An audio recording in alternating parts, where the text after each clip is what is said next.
അങ്ങനെ നിങ്ങൾ എന്തിനാണ് ഇങ്ങനെ? എനിക്ക് മാധ്യമങ്ങളോട് എല്ലാവരോടും പറയാനുള്ളത്, ഇല്ലാത്തൊരു കാര്യം ഞങ്ങളെല്ലാം നിൽക്കുമ്പോഴല്ലേ ഊതി വീർപ്പിക്കുന്നത്. ഞങ്ങളെ സമയം വളരെ വൈകിയപ്പോൾ ഷാഫി പറമ്പിൽ MP ആണ് പറഞ്ഞത്, ഇനി പ്രതിപക്ഷ നേതാവിനെ വിളിച്ചാൽ മതി, വേഗം പോട്ടെ. ഞാൻ ഇന്നലത്തെ അവസാനത്തെ ബാലുശ്ശേരിയിലെ പരിപാടി എൻ്റെ അവസാനിക്കുന്നത് 9:58 എൻ്റെ പ്രസംഗം അവസാനിക്കുന്നത്. ഞാൻ ഒരു വിധത്തിലാണ് കാരണം ഈ തിരക്ക് കാരണം, ജാഥയിലെ ആളുടെ പ്രശ്നവും കാരണം, ഒരുപാട് ആളുകൾ കാരണം നമുക്ക് പല സ്ഥലത്തും ഉദ്ദേശിച്ച സമയത്ത് തീർന്നു പോകാൻ പറ്റില്ല. അപ്പോൾ കുറ്റ്യാടിയിലെത്തിയപ്പോഴേക്കും എല്ലാവരും ഇത് ചെയ്തു. അപ്പോൾ ഷാഫി പറമ്പിൽ നിർബന്ധമായിട്ട് പറഞ്ഞു, പ്രതിപക്ഷ നേതാവിനെ വിളിച്ചാൽ മതി, ഞാൻ സംസാരിക്കുന്നില്ല, വേഗം തീർക്കെന്ന് പറഞ്ഞു. അപ്പോൾ പ്രമോദ് പറഞ്ഞു, ഇല്ല ഷാഫി സംസാരിച്ചേ പറ്റുള്ളത് പറഞ്ഞു. അപ്പോൾ വേണ്ടാന്ന് പറഞ്ഞിട്ട് പ്രമോദിനെ പിടിച്ചു മാറ്റിയ ഒരു പ്രധാനപ്പെട്ട മാധ്യമം ഒരു വാർത്തയും കൂടി കൊടുത്തു. എന്താണ് മുല്ലപ്പള്ളി രാമേന്ദ്രൻ വീണുപോയെന്ന്. എന്തിനാണ് പച്ചക്കള്ളം പറയുന്നത്? നിങ്ങളുടെ ക്രെഡിബിലിറ്റി പോകും. മുല്ലപ്പള്ളി രാമേന്ദ്രൻ എഴുന്നേറ്റ് ഞാൻ പ്രസംഗിക്കാൻ തുടങ്ങിയപ്പോൾ അദ്ദേഹം സീറ്റിലേക്ക് ഇരുന്നു. ഞാൻ വെല്ലുവിളിക്കുന്നു, ഒരു പ്രധാനപ്പെട്ട മാധ്യമം മുല്ലപ്പള്ളി രാമേന്ദ്രൻ വീണു എന്ന് പറഞ്ഞിട്ടൊരു വാർത്ത കൊടുത്തു. ഞാൻ പ്രസംഗിച്ചപ്പോൾ സീറ്റിലേക്ക് ഞാൻ വെല്ലുവിളിക്കുന്നു, നിങ്ങളുടെ ക്രെഡിബിലിറ്റി പോകും. എന്തിനാണ്? നിങ്ങൾക്കറിയാമല്ലോ ആ ജാഥ ഇന്നലെ എന്തായിരുന്നെന്ന്. അതിൻ്റെ അസൂയ പൂണ്ട കുറേ ആളുകൾ അതിൻ്റെ ആ ജാഥ ഞാൻ പറയണത് ശരിയല്ല, ഞാൻ നയിച്ച ജാഥയാണ്. നിങ്ങൾക്ക് എല്ലാവർക്കും അറിയാമല്ലോ, എല്ലാ ചാനലുകൾ, എല്ലാ മാധ്യമപ്രവർത്തകർക്കും നിങ്ങൾക്കറിയായിരുന്നല്ലോ.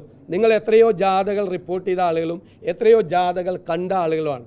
ഞങ്ങൾ എത്രയോ ആയിരക്കണക്കിന് വോട്ടിന് തോറ്റ സീറ്റുകളിൽ ആ നിയോജക മണ്ഡലങ്ങളിൽ ഞങ്ങൾ ഇന്നലെ ജാഥ വന്നപ്പോൾ എന്തായിരുന്നു ജാഥയെന്ന് നിങ്ങൾ വിലയിരുത്തും. ആ ജാഥയുടെ പ്രാധാന്യം ഞങ്ങൾ കാസർഗോഡും കണ്ണൂരിലെ ഞങ്ങൾ 60,000 വോട്ടിന് തോട്ട മട്ടന്നൂരിൽ ഉൾപ്പെടെയുള്ള ജാഥ എന്തായിരുന്നു എന്ന് കേരളം വിലയിരുത്തുന്നുണ്ട്.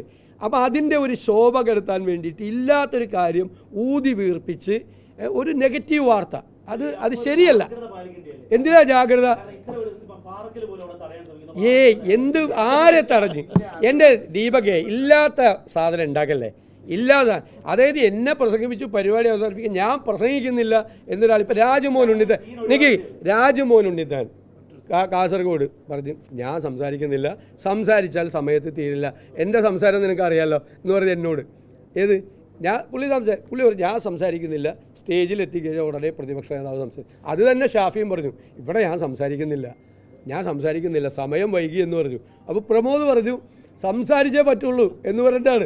അപ്പോൾ പ്രമോദിനെ നിർബന്ധിച്ച് നീ അവിടെ പോയിരിക്കണം, പ്രതിപക്ഷ നേതാവ് സംസാരിക്കട്ടെ എന്ന് പറയും. ഇതൊക്കെ ഒരു കുടുംബത്തിലുണ്ടാകുന്ന പോലെ, വീട്ടിലുണ്ടാകുന്ന പോലത്തെ കാര്യമല്ലേ?